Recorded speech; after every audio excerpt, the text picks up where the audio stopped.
Hey guys, Peter here to do an album review. Today I'm here to talk to you guys about the brand new record from Nihility, the Spoke the Antichrist, out May 24th on Blackline Records.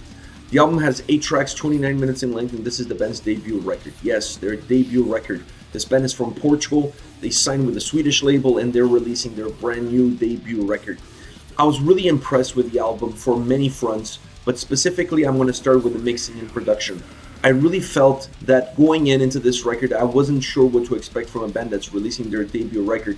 And as far as the mixing and production is concerned on this record, is absolutely top notch. And that was the first right step in order to release an album that's going to be memorable to those that sit down and listen to it.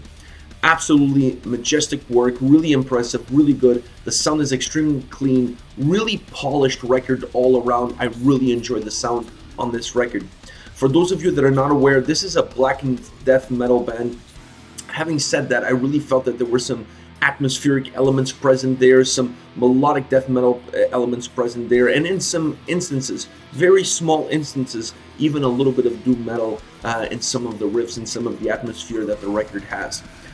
The overall sound and feel of this record give me an essence of a band that knew what they wanted, from their sound, most important, and it was able to achieve that, and it was able to deliver it. I like a lot of aspects of the record. I like a lot of the elements that they put together on this record.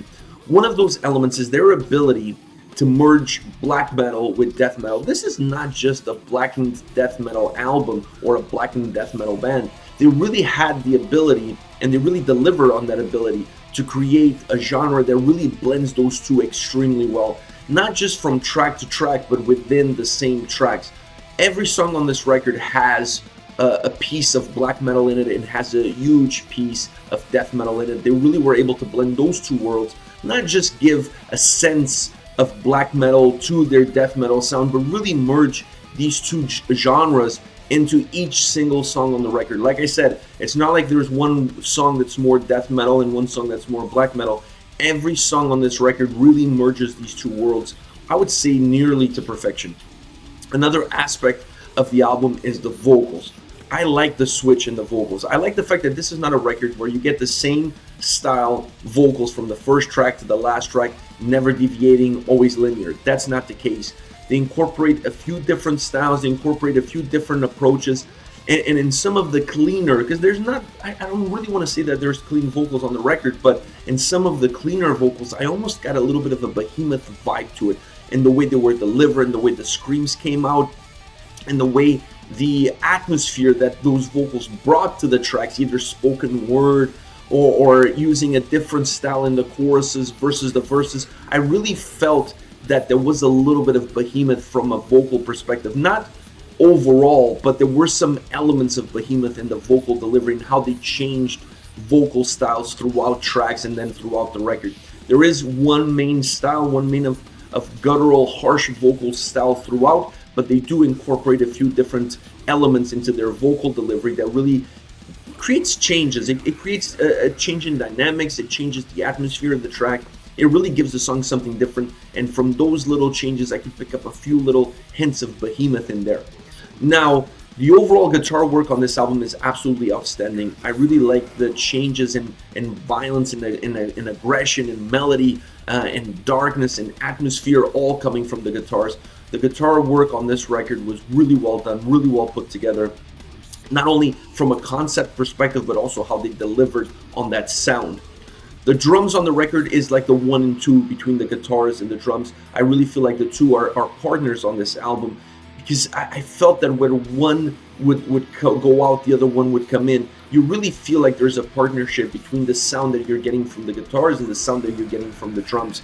The drums add a lot of violence, they add a lot of tempo, but in some cases they also add melody and atmosphere. The same could be said about the guitars. So I really feel like this is a 1-2 punch on the record. They really operate well together. They really are mingled, intertwined, if you will, throughout the record, and really allows the songs to have different changes, because this is a record where every single track is not linear. There's not one single formula that they used on the structure of the songs, and you don't feel like every song also has that same structure. They change on the dime. You have a song that starts a lot more with a death metal aroma, if you will, changes into black metal, changes back into death metal, then gives you a few hints of melodic death metal in the middle, and then goes all the way back into black metal. They have an ability to switch styles, switch genres, and it's only really possible through the work of the guitars and the drums and how intertwined those two elements are throughout the whole record. It really has, it gives the record just a real strong dynamic. It just never allows you to really feel comfortable because it's constantly changing. And I was perhaps expecting those changes to come on a song-by-song basis. I was not expecting it to get it on each single track. Each single track offers changes, offers genre changes, offers dynamic changes, and that is not necessarily a common thing, specifically for a band that's releasing their debut record. You expect that perhaps more from a band that's well established and is more familiar with their sound and what they want to do. These guys did it on their debut record, which is really impressive. But it really added life, it added dynamic to the songs, and I really like the fact that the songs change on a dime. It just gives so much life, so much fluidity, so much energy. It adds to that anger, to that aggressiveness that you're getting already from the drums and guitars. Now, as far as favorite songs are concerned, I picked 3 that offer a little bit of something different. I didn't want to pick the single because we already had that reaction review on the channel, so I didn't want to pick that. So I picked 3 different songs. I'm going to start with Shallow Ataraxia. The drums come in relentless on this track, and the guitars really provide a dark riff to that onslaught that you're getting from the drums. A really aggressive song from the get-go. The switch in the vocal delivery really works well in the song. This is one of those songs that really switches it around. You start off with really guttural, harsh vocals, and then there's a few changes to a lighter side of those vocals, a side that really resembles a little bit of Behemoth, like I said before earlier on in the review, and I really like that. It adds dynamic, it adds fluidity, because when they don't change a track musically, they change with the vocals. When they don't change it with the vocals, they change it musically. They really have an ability to change tracks on the dime and then go back to how they started. It's really a strange way that they construct songs, but a way that really works well for this band. Now, the guitars on this track, like the vocals, switch a little bit throughout. You go through periods of dark and more dark, more melodic, and then more aggressive. It's almost where when the vocals are not changing, like I said before, the guitars are changing or the drums are changing. The solo on this song is my absolute favorite solo on the record, perhaps because it's so short and so sweet. It just fits the song perfectly. It adds a lot of melody to the song, but at the same time, it adds a dark ambiance to the track. And I like that. I like the fact that it's short, sweet, to the point, and it adds something to the song itself. It adds a sense of continuity to the track. This is without a doubt my favorite solo on the album. The next song is Spoke the Antichrist, which is the name of the album. A dark, slower, more melodic guitar intro in the song. A very different intro from the previous track. This one is more of a methodic, melodic, almost a melodic death metal intro into the song. But you know, by the time you get to this song, you know that this band is not going to continue with that melody throughout the track. That's not their style. They're going to change it, and they do. They change it and the aggression kicks in and it takes over the track from that point on. While not the same guitar melody stays throughout the track, there is a very haunting guitar melody almost underlining the whole song. I like that. I like the fact that I thought that initial melody at the beginning of the track, they were going to keep it as like an underlining tone to the whole song, which is very common. A lot of bands do it that way. They don't keep that melody in the forefront. They use it almost as a backing track.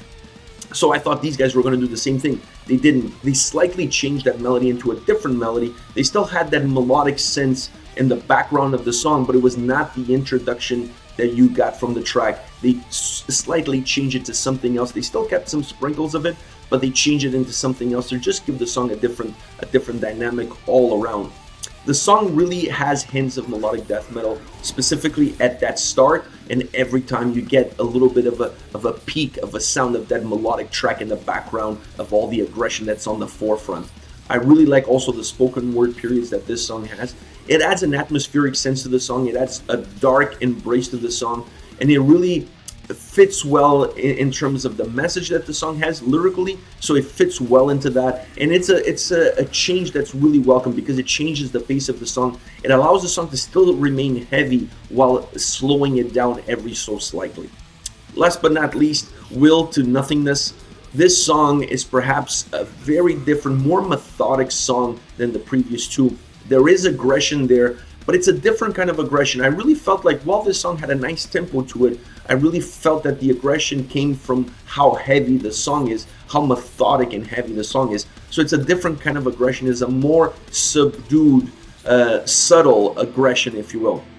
They use here and there backing vocals behind the vocals to add a little bit of a punch, almost like a scream, almost like an echo. It just adds a little bit of more volume to the vocals. Not necessarily that the vocals really need it, because the harsh vocals really carry a strong punch with it, but they used it sporadic throughout the track, specifically at the beginning of the track. I honestly was hoping that they kept that throughout. It would have been really nice to use those backing vocals in the chorus of the song to set the chorus apart, to give the song a different kick, a different turn, a different twist. They didn't go that route. They used it at the beginning of the song. They didn't use it throughout the rest of the song. Instead, they went with a different vocal approach. They added a few different changes to the vocals as the song progressed. It still works, but I almost wish they had kept that style that they used at the first half of the song throughout the rest of the song. I think it would have worked really well. It would have given the song an up and down feel vocally. So that would have been a nice change. But the way they did it, it worked well with the track. Because like I said, the track has a method to it. It's slower and heavy, and you get the aggression from that slowliness and that heaviness that the song has. Towards the end of the song, you also get a magnificent solo, perhaps my second favorite. This one is my second favorite because of where it's placed, the longevity that the solo has, and the melody, the darkness that it brings to the song, the melancholic sound that brings to the song. I like the fact that they put it towards the end of the song, not in the middle, not in the 2/3 into the song, right towards the bitter end of the song. It adds a sense of death and stripping life away from the song. I just like it, how it was placed, how it was delivered, how long it was. The fact that they added some vocals on top of the solo was really nice too. So I really like everything what they did surrounding the solo in this specific song. Alright guys, this is it. This is Nihility, The Spoke the Antichrist, out May 24th on Black Lion Records, a band from Portugal releasing their debut album. Let me know your thoughts on the band, the single, any of your favorite tracks. Use the comment section below to give me those thoughts, and I'll be reading them and getting back to you. Take care, guys.